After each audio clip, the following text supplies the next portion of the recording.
One of the questions that I'm frequently asked is this question: why is it so hard to find love? It is actually quite hard, because our life experience, most of us, is very much in a space of not being present to love. So there are many reasons why it makes it hard, but let's try and distill them very, very quickly into the primary factors why we find it so hard to find love. Number one is that somewhere when we were young, we made a choice, we made a decision of what love should look like. You know, love should look like these gestures, that words, this tone of voice, these things, this look in the eyes, etc., etc. It's a very narrow framework. So we look at love and we say, I say love must look like this. And then you say that love must look like this. Now, we may find a few things in common, which might be that chocolates is love and chocolates is love, for example. But it is how we receive the chocolates and what form it is and what gesture that comes with the chocolate and how it turns up and what's written around it. Those things are very, very different. So let's say you and I, and let's assume one of us is a female in that process and one of us is a male, just to have that thing here about the chocolates and stuff. Doesn't matter whether it's a male, or a female, a parent and a child, but just want to use that to follow that chocolate and kind of theme. And one was a female and one was a male. How does these two experience love when their definitions of love are so particularly different? So never will these two. This person's definition of receiving chocolate is that it must come in a heart-shaped box with these, and should be truffles, and should have these red ribbons and flowers accompanying it, and a beautiful poem. This person doesn't care what it is so long as it is chocolate. They just receive it any which way.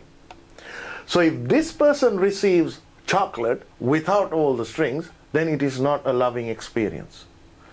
When this person receives the chocolate with all the things, it is a loving experience. But it doesn't need all that. So there's a difference in the way we see how love is projected to us. Now the problem is, this entire universe is love. But this person doesn't see anything else here as an experience of love. And this person doesn't see anything else here as an experience of love. And as we grow and evolve, these little experiences and definitions of us also move and change. And they might go into different directions. So as we grow older and older, this person's definition of love is perhaps grown a little bit bigger, while this person's experience of love has turned very small, or what they define as love. So they're running around now, going through life, experiencing love in the universe all the time, but not experiencing that love as love, because they don't necessarily fit in this, or in this, or in this, or in that. Does that make sense? You shouldn't get a sense of why we don't experience love. So that's one problem. Okay? So if we learn to say, okay, hold on a minute. Let me have a look around life and see how I'm experiencing love. And it might be as simple as love being that this pen writes beautifully for me. That I woke up and I walked outside the house and somebody smiled at me. And a flower sprung into life next to me. and the sky was blue. And my little child just walked up to me and put their arms around me. Didn't say anything, they put their arms around me. Or someone walked up to me, my wife walked up to me and said, I need some money. Even that is an experience of love, if we can see it. So that's one problem. What's the second most significant issue? Is that when we seek love in that particular framework, and we experience love in every other form around us,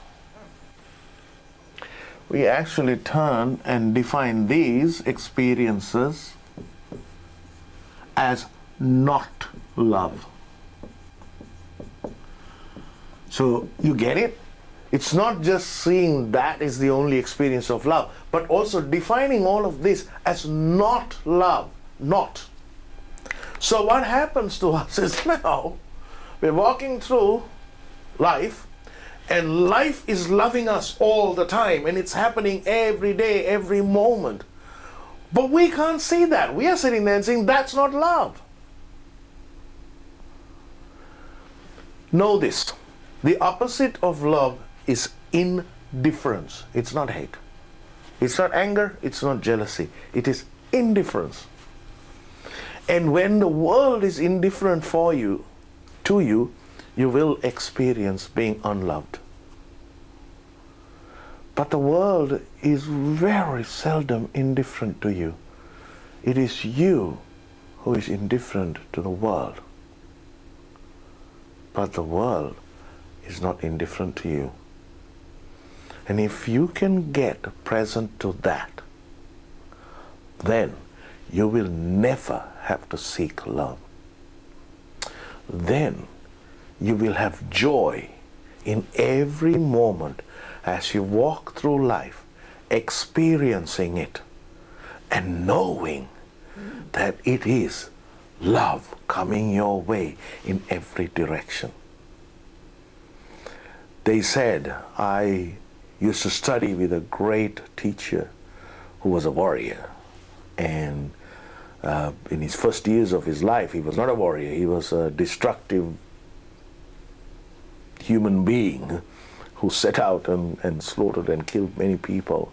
And it was his journey through that, and then ending up in spending many years in jail, and then coming out of it, that he uncovered the beauty of himself. And he shared with me one thing, and I remember that. It was when I was very young. And he said to me, he said, son, you will understand one day that even your enemies are actually loving you when they are attacking you. And I didn't understand that time. You're crazy! How can that be? Today I do. Today I get that the expression of love is when somebody is not indifferent to me. I get that when the sun shines on me or the raindrop falls on my head and bounces off, that it is an expression of love. And when we get to see that, then our experience of life dramatically changes. So have a think about it. Maybe what I said doesn't fit. But if you can look out for yourself and just see life, that everything in life is actually giving you love in some form, perhaps you might have a few breakthroughs, and perhaps you might find that you don't need to keep that so restricted, that it can actually be a much larger box. Maybe you don't have to have your enemies, you don't have to love your enemies or treat them as experiences of love. That's not necessary. But at least to create the space for you to truly experience love a lot more. So may your journey be an extraordinary, loving, and happy one. Thank you for listening.